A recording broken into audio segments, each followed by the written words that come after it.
How can you rely on elected officials to cut spending, especially entitlements, when we elected officials in D.C. who are the most entitled in the country? Very pointed question. I think that the main thing is you have to have people who are brave enough to put something on the line, including their own re-election. This year, I voted for a budget that increased the age of retirement for Social Security. That's a tough vote, and I can tell you that's something that's not very, very popular. I've had 17 town hall meetings on Social Security reform, and if you ever want to see the First Amendment in action, have a Social Security town hall meeting. It is a free fest in the First Amendment. But the one thing that everybody agreed on is Social Security is broke and needed to be fixed. And I'm not saying Social Security, I mean, we're going to all debate of what the definition of entitlement is. Social Security, as you know, you've paid into it. The problem is, for my dad, and we as Republicans, we need to be very serious about this. My dad, when he retired in 1980, he got everything out of it that he put in it in a 3-year period of time. Now, if you retire today, it's 17 years. But for these children over here, that little girl right there, she'll probably get 50 cents on the dollar.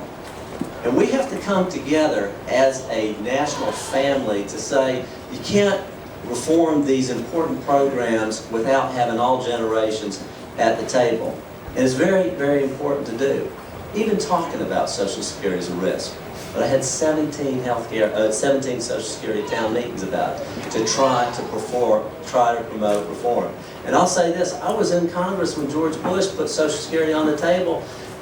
If you were standing by the door, you got stampeded. Everybody running away from George Bush, and most of the people running were the Republicans. And as you remember, we were pushing to have the lockbox vote. We couldn't even get it to the floor of the House. That's how difficult it is. So what you and I have to do is insist that all of us look after these very important programs. I'll tell you another one is Medicare. Social Security is actually mathematically somewhat easy to resolve. Social Security is Medicare is very difficult. One of the things we have to have is end-of-life directives. My dad, before he died, he and I sat down and did a living will. Have y'all done that with your family? Raise your hand. You know, living will, it's a very important thing. It says, under what circumstances do you want to remain alive? And it asks that question about 15 different ways. Finally, my dad said to me, son, let me put it this way. You keep me alive as a vegetable, I'm going to come back and haunt you when I'm gone. And you know what? That was a healthy process. Because my dad made it 90 years, and we were very fortunate he died in his chair with his sister sitting next to him. And you know, as a family, we have to be very aware of that. But if we would have living wills, you could save $7,500 a person. And that's something that would be very significant for Medicare. And I'm working on that legislation to give people an incentive to do that. Now let me say this, in terms of what I would call are the tougher, or I'm not sure what the other, often entitlements get thrown in.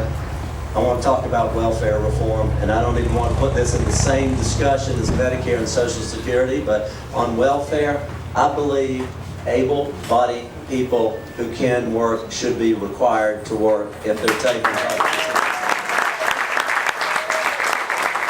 We co-sponsored an amendment last week on that. I also believe in drug testing for disability. If you are out saying you can't find work and we've got a job for you, you ought to be able to do that job, and you can't let your use of an illegal substance keep you from being eligible to work. It's a matter of common sense. There's a lot more, and this is a great topic, and I look forward to more discussion on it, but my time has expired. Who's